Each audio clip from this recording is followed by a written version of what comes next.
Bonsoir, avec une nouvelle brève de Bouchra Moftized Baïkan and Coach. Et aujourd'hui, je vais parler de la relation entre les valeurs au sein de l'entreprise et la communication. Dernièrement, je viens d'avoir un ancien client qui m'a contacté pour demander mon avis sur un certain nombre de choses en relation avec la mise en place de la démarche qualité au sein de son entreprise et aussi pour m'annoncer qu'il avait eu la certification ISO dans le domaine de sa pratique ou de ses activités qui est l'agroalimentaire.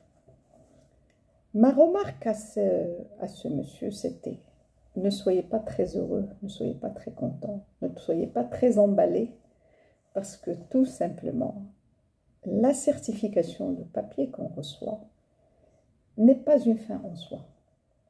Ce n'est qu'un moyen pour pouvoir mettre en place toutes les procédures liées à la norme ISO et pour pouvoir bien travailler en vue de réaliser l'excellence visée par l'entreprise.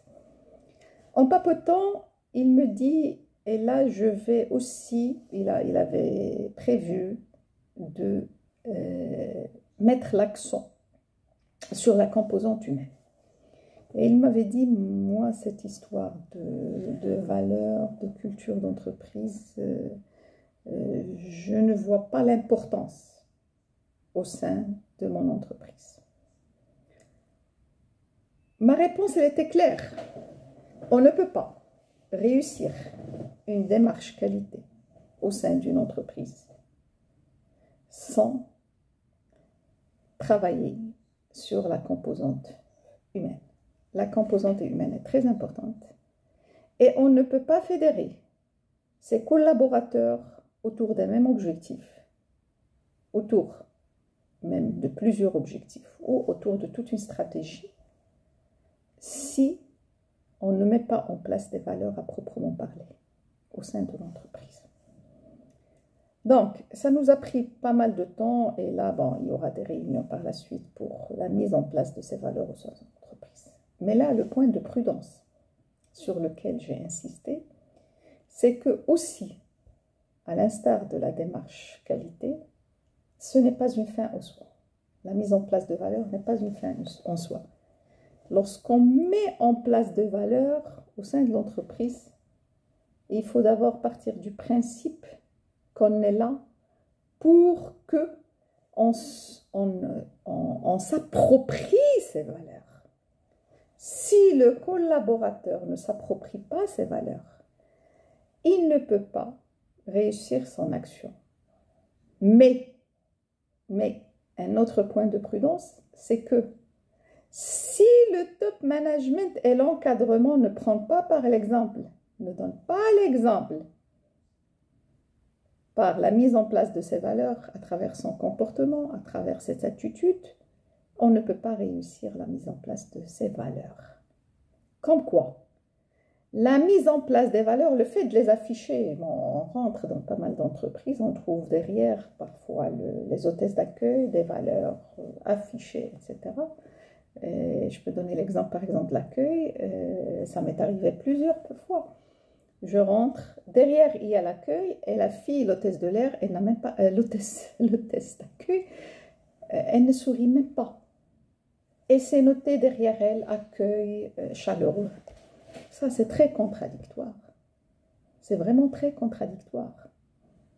Comme quoi, lorsqu'on décide de mettre en place une démarche qualité, et qu'on décide de mettre en place des valeurs au sein de l'entreprise, moi, en tant que directeur, je dois m'approprier ces valeurs. Je dois me les approprier. Et je dois donner l'exemple à mes collaborateurs. J'ai vécu, dans le cadre de l'exercice de mon métier de journaliste indépendante, j'ai vécu pas mal de situations où j'étais vraiment, je peux dire, j'étais gênée. C'était des situations de blocage lors de la mise en place des valeurs dans pas mal d'entreprises. Je vais vous en citer une. Une, c'était dans une entreprise, un organisme qui opère dans le domaine de l'industrie métallurgique et il avait comme valeur la transparence. Il avait 4 valeurs, il dépendait du groupe ONA à l'époque et c'était des valeurs qui ont été mises en place par tout le holding et je devais enquêter auprès des collaborateurs sur ces valeurs, notamment sur la transparence, pour avoir leur avis sur la transparence et pour voir est-ce qu'on allait maintenir cette valeur ou non. J'arrive, je rencontre une des personnes, première réaction, parce que je lui avais dit, écoutez, je suis là parce que je suis en train de préparer tout un reportage sur la réaction des collaborateurs, la perception plutôt de la valeur transparence par les collaborateurs et qu'il était choisi parmi les personnes à interviewer. Sa première réaction, c'était quoi? Mais madame, dites à la personne qui vous a demandé de faire cet article, est-ce qu'elle-même est transparente? Et est-ce qu'elle était, plus précisément, est-ce qu'elle était transparente au niveau de la fixation de la prime de fin d'année ou de la définition de la prime de fin d'année? Je n'en revenais pas. Je n'en revenais pas. Élément de blocage total. Et bon, de toute façon, on a mené les interviews, on a, alhamdoulilah, j'ai réussi à publier la perception de collaborateurs par rapport à cette transparence. Et il y avait beaucoup de choses à corriger, il y avait beaucoup de choses à rectifier. Et là, pour revenir à quoi?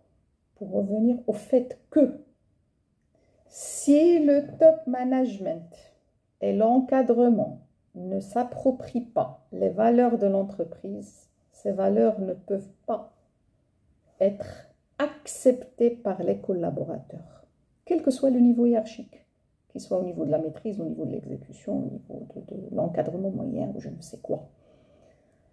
La mise en place des valeurs au sein de l'entreprise nécessite une adhésion totale de tous les niveaux hiérarchiques de l'entreprise. Premier point. Deuxième point, la relation maintenant entre les valeurs et la communication. C'est que lorsque on met en place des valeurs et qu'on se les approprie, on va les remarquer au niveau même de nos gestes quotidiens au sein de l'entreprise et au niveau des différents niveaux hiérarchiques. Et là, ça va nous permettre de faire quoi? Ça va nous permettre de bâtir une culture d'entreprise qui soit saine. Et ça va nous permettre de créer une certaine cohésion très forte au sein des différents collaborateurs dans l'entreprise. Ça va limiter la rétention de l'information au sein de l'entreprise. Ça va développer l'esprit d'équipe au sein de l'entreprise. Et ça va vers la fin permettre de réaliser la performance recherchée ou l'excellence, de viser l'excellence recherchée. Comme quoi, ce n'est pas simple de venir et dire « Ah, on va mettre en place des valeurs ». Il y a un travail en amont qui doit se faire. Il y a un engagement total de la part de la direction. Il y a une déclinaison au niveau des différents niveaux hiérarchiques de l'entreprise. Et il y a une appropriation totale de ces valeurs. Et bonne soirée, à la prochaine capsule de la brève de Bouchra Mufti Z by Com & Coach.